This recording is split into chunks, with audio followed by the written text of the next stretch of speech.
Hi, this is Ross Jeffers from mobileburn.com and androidauthority.com, and here I've got the HTC Desire HD. It's the latest Android handset from HTC, running the 2.2 Froyo update of Android. I'm just going to quickly show you around some of the hardware and then move on to software in a minute. First difference you'll notice from the original Desire is the new larger 4.3-inch capacitive touchscreen. It's not an AMOLED screen like on some of the previous Desires, but it's still a pretty decent screen. At the bottom here you can see we've got some touch sensitive keys, home key, a menu key, a back key and a search key, and at the top we've got this earpiece grill with a little notification LED on the right there and a proximity and light sensor underneath as well. On the left side we've got the volume rocker here, simple chromed up and down volume rocker, and then this bit on the side here for opening this panel, which I'll show you in a moment. The right side is completely bare, as you can see. And the bottom here has, if I can get the camera to focus, a 3.5mm headphone port for any of your normal iPod or MP3 player headphones, a micro USB port for charging and data, and also this microphone pin hole there as well. On the top of the handset you can see we've just got a power button, which is just used for turning the device on and off and also sleeping and waking the display. On the back we have the 8-megapixel camera lens. You might just about be able to say it says it just around the outside of the lens there, and on the left of that we have the dual LED flash. Next to that we have the speakerphone grill for the loudspeaker, and then this chrome HTC logo, and it says down here, as you can see, this device has HTC Sense. Also you can see below we've got some extra logos for Dolby Mobile and SRS Wow HD, which are both sort of sound effects for when you're watching movies or listening to music, for example. Okay, so I'm just going to quickly show you the covers on the back here. The one on the right is for the battery, and the one at the bottom is for the SIM card and micro SD cards.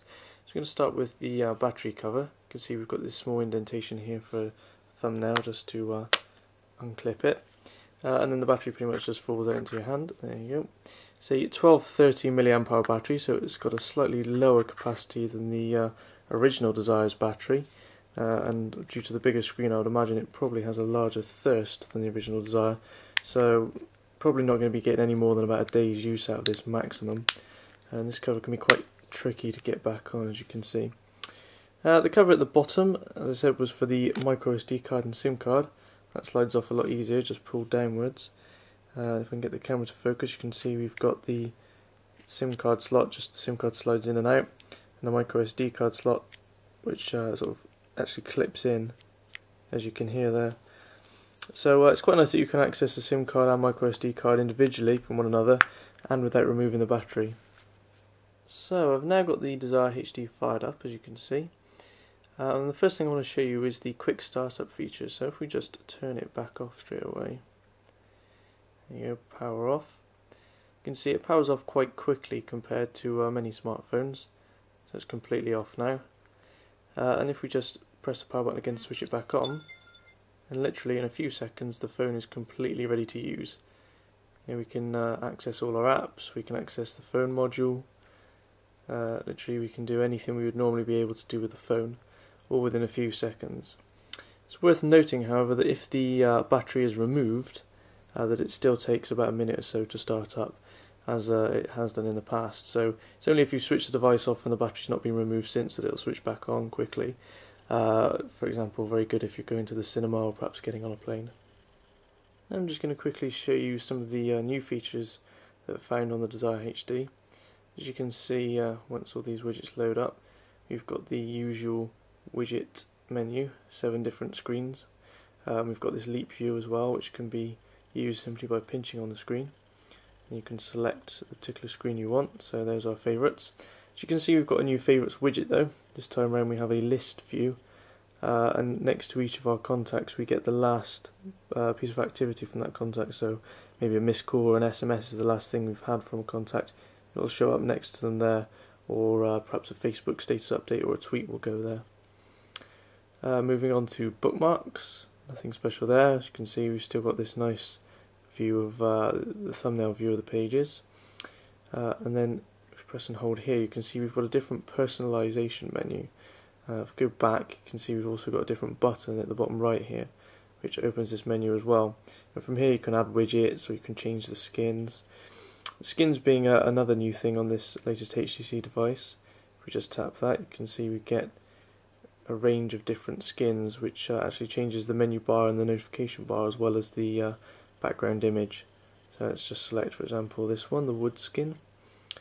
And you can see already it's changed the notification bar at the top and the menu bar at the bottom. Got a different background.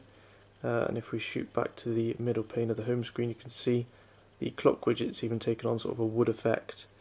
Also, if we select anything in here, you can see a little brown colour comes up around it, and again you get the wood effect top and bottom.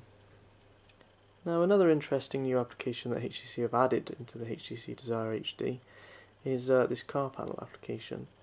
And this basically gives you a range of large buttons to activate the phone's features without having to try and fiddle around too much whilst you're driving.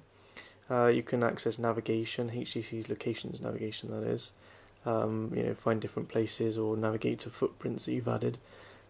Or you can even just simply use the phone. So we just tap the phone button here. You can see we can use voice dial, dial recently dialed contacts, just simply open the dialer to dial a new number, or even access our favourites. So you can see we've got the contact images for our favourite contacts there, and we can just hit one of them just to dial the number. That's quite handy. You can also just simply back out and then exit that menu to go back to the main screen. If you want to use the location features, you can do so without the car panel, just by going to the Locations app here. And that brings up HTC's wait-free mapping. Basically, with Google Maps, you're constantly downloading new maps as you move through the map, but HTC's mapping actually stores the maps on the phone, so there's no wait. If we just show on map, you can see where we are, and you can see we can just scroll around the map very, very quickly with no real loading times. Also, there's a compass mode, so as you turn the phone, it'll turn the map as well, so you know which way you're facing when you're trying to follow the map, which is pretty neat.